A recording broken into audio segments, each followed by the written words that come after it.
Now the most important step is to create the model architecture. So here you can see that we are defining the model architecture. I have taken conf 2D layer with a filter size of 64, kernel size of 3 by 3. We have to pass the input shape in the first layer. The activation function, I have taken it as ReLU, and the padding equal to same. Similarly, you can take any number of filters, any kernel size, any activation function, and you can change the padding also. Doing this is known as hyperparameterization or hyperparameter tuning. We have also applied some of the layers like max pool 2D layer with a pool size of 2 by 2. We have added a dropout layer. Similarly, I have again added a conf 2D layer, max pool 2D layer, and a dropout layer. After the convolutional layers are finished, we apply a flatten layer to flatten the data and pass it to the dense layer. I have applied a dropout after the dense layer, and the final layer, as you can see here, it will always contain the number of neurons as the total number of classes, which are 43 here. As it is a multi-class classification problem, we will use the activation function as softmax, because softmax works on multi-class classification and gives a probability of all the classes. So let's run this cell and make this architecture. You can change this architecture according to your own requirements. You can add as many max pool layers as you want, and we can try to achieve a higher accuracy. Let's move forward. We have created the architecture. The next step would be to compile this model. So in compiling, I have used the loss as sparse categorical cross entropy. So the loss here is sparse categorical because if we use categorical cross entropy, it will not work as the data is sparse. It contains 43 classes, which is a very diverse data. So we'll use the loss as sparse categorical. We have used the optimizer as Adam and accuracy as the matrix. We'll print out the summary of this model. Let's see. So here is the summary of the model. Here you can see all the layers with their params.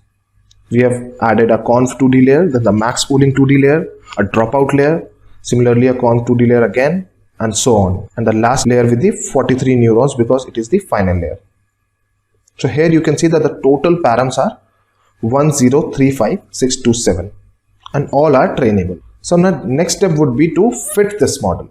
So in order to fit this model, we'll call the fit command and pass our data. So the data we'll pass the X-train and Y-train data. I have taken epochs as 50. You can take any size that you want. You can make this to 100, 200 or even in thousands. I've taken a batch size of 128. Still, you can change it to 256 or 512 or 1048 according to your own requirements. We have already splitted the data for the validation. So we are passing the validation data here as XVAL and YVAL. And verbose is to print the outputs of how the machine is learning on each epoch. It will take some time because I am running it on 50 epoch. Let's see how much time it takes. We'll run this command and start the training of the machine. So as you can see here, a model is getting trained. It's currently running on the first epoch and it will take time because CNN generally takes time. As you can see here, we have like so many layers. It depends on your computational power, how much computational power you have. If you have a high computational power, then you can run this very easily in a very less time. You can run this on GPUs, TPUs. Also, you can select GPUs and TPUs in Google Colab also. Let me show you how to do that. You go to the edit, click on the notebook settings, and you can select any hardware accelerator from here. That is a GPU or a TPU, anything that you want. So now let's fit the model and see what is the accuracy of this model on each epoch. For fitting, I am using epochs equal to 10 due to time limits because it will take a lot of time in training, as I'll show you. Also, I have taken the batch size as 128 and the validation data equal to XVAL and YVAL as we have splitted above. I've taken verbose equal to 2, which will show me the training of the model after each epoch. You can change this epoch size to as much as you want according to the computational power of your system. We'll fit this model on 10 epochs because it will take less time. You can change it to anything that you want. Let's run this cell and fit this model.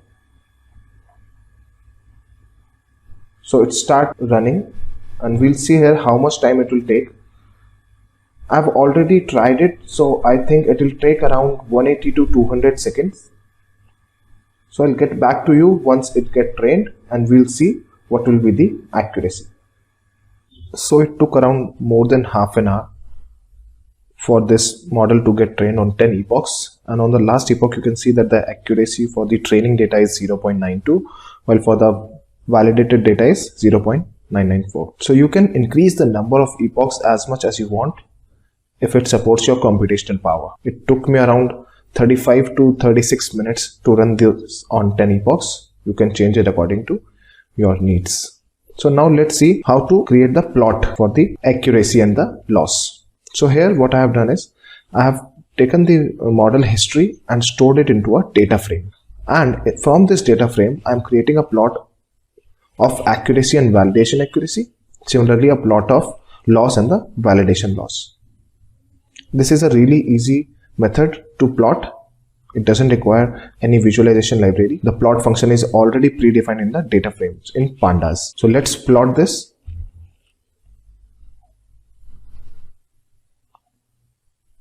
So here we can see that the accuracy for the training data, and the orange line here you can see this is the validation accuracy, shows a high gap which shows that the model is highly overfitted.